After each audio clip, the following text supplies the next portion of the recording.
South Africa versus ইংল্যান্ডের মধ্যকার match ছিল এবং কালকের ম্যাচে ইংল্যান্ড জয়লাভ করার পর ইংল্যান্ড এখন পয়েন্ট টেবিলে নাম্বার 1-এ বিরাজমান আছে। যেহেতু পয়েন্ট টেবিলে দুটো ভাগে ভাগ হয়েছে, টিম এ এবং টিম বি। ইংল্যান্ড টিম বিতে রয়েছে এবং ইংল্যান্ড টিম বিতে থেকে সে নাম্বার 1 পজিশনে আছে, অর্থাৎ 4 পয়েন্ট এখনও কোনো টিমের হয়নি। তো কাল সাউথ আফ্রিকা ভার্সেস ইংল্যান্ড ম্যাচে সাউথ আফ্রিকা প্রথমে ব্যাট করতে নেমে এবং প্রথমে ব্যাট করতে নেমে 124 রান করে 6 উইকেট হারিয়ে এবং সাউথ আফ্রিকার সর্বাধিক রান করে লরা উলভার্ট 42, মারিজানা কেপ 26 এবং অ্যানি ডেরিকসন 20 রানে নট আউট থাকে। ইংল্যান্ডের তরফ থেকে সোফি এসিলস্টন 15 রান খরচ করে 2 উইকেট, সারা গ্লেন 18 রান খরচ করে 1 উইকেট এবং চার্লি ডিন 25 রান খরচ করে 1 উইকেট তুলে নেয়।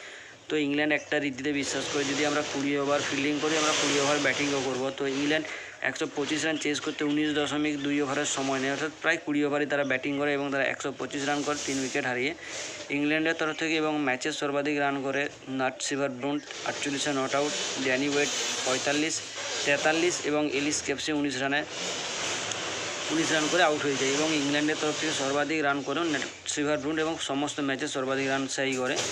তো সাউথ আফ্রিকার তরফ থেকে নন কুলুলেকো মালাবা 22 রান খরচ করে 1 উইকেট, নাদিনে ডি ক্লার্ক 23 রানে 1 উইকেট এবং মারিজানা কেপ 17 রান খরচ করে 1 উইকেট তুলে নেয়। এর পাশাপাশি পাকিস্তান ভার্সেস ইংল্যান্ডের টেস্ট ম্যাচ চলছে এবং পাকিস্তান কালকে খুব ভালো রকমই ব্যাটিং করেছে। পাকিস্তানের তরফ থেকে 2টো 100 আছে এবং তার সাথে সাথে বাবর আজমের একটা অসাধারণ কাভার ড্রাইভ আছে, যেটা পাকিস্তানের ক্রিকেট বোর্ড এবং পাকিস্তানের পাবলিক সেটাই প্রচার করে যাচ্ছে যে ভাই রোড পিচ হয়েছে, সেটা দিয়ে কারোর নজর নেই, কিন্তু বাবর আজম একটা কাভার ড্রাইভ মেরেছে, যেটা বাবর আজমের ট্রেডমার্ক শট, সেটা থেকে পাকিস্তানের জনতা খুশ, পাকিস্তানের ক্রিকেট ফ্যানরা খুশ। যে একটা রোড পিচ হয়েছে, রোড পিচে যেহেতু পাকিস্তান রান বানাচ্ছে, ইংল্যান্ড কি ছেড়ে দেবে না, ইংল্যান্ড মুখ দেখতে এসছে, সেরকম একটা পরিস্থিতি যে হয়ে গেছে, সেটা পাকিস্তানের কোনো মাথা ব্যথা নেই। শুধু বাবর আজম একটা কাভার ড্রাইভ মেরেছে, এটাই মেন গুরুত্বপূর্ণ তাদের জন্য। তো যাই হোক, বাদ দিয়ে যাক। এর আগেও যখন ইংল্যান্ড এসেছিলো রোড পিচ হয়েছিল এবং ইংল্যান্ড 2টো ম্যাচে হারিয়ে গিয়েছিল পাকিস্তানকে, হয়তো সেটা তারা ভুলে গিয়েছে।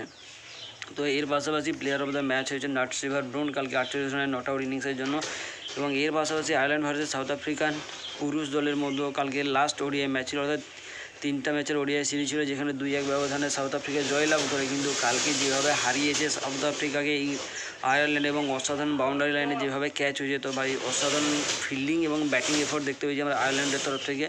আয়ারল্যান্ড প্রথমে ব্যাট করতে নেমে 284 রান করে 9 উইকেট হারিয়ে এবং সাউথ আফ্রিকা 215 রান করে 46.1 ওভারে 10 উইকেট হারিয়ে। অর্থাৎ সাউথ আফ্রিকাও পুরোপুরি চেষ্টা করেছিল, আমরা যেহেতু 50 ওভার ফিল্ডিং করেছি 50 ওভার ব্যাট করবো, কিন্তু সাউথ আফ্রিকা করতে পারেনি উইকেটের অভাবে। তো যেভাবে ওয়ার্ল্ড কাপ যাচ্ছে এবং যেভাবে আমরা প্রথমে ছেড়েছিলাম নিউজিল্যান্ডের কাছ থেকে ওয়ার্ল্ড কাপে, তো আমাদের চান্স কিন্তু খুবই কম আছে। আমরা -0 এরকম সামথিং স্কোরে আছি, যেখান থেকে আমাদের আগে রয়েছে New Zealand, Australia.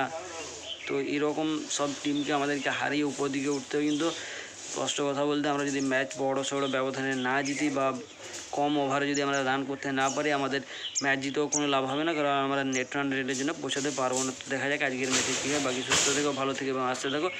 Like, comment, share এবং সাবস্ক্রাইব করে আমার সাথে জুড়ে থাকো।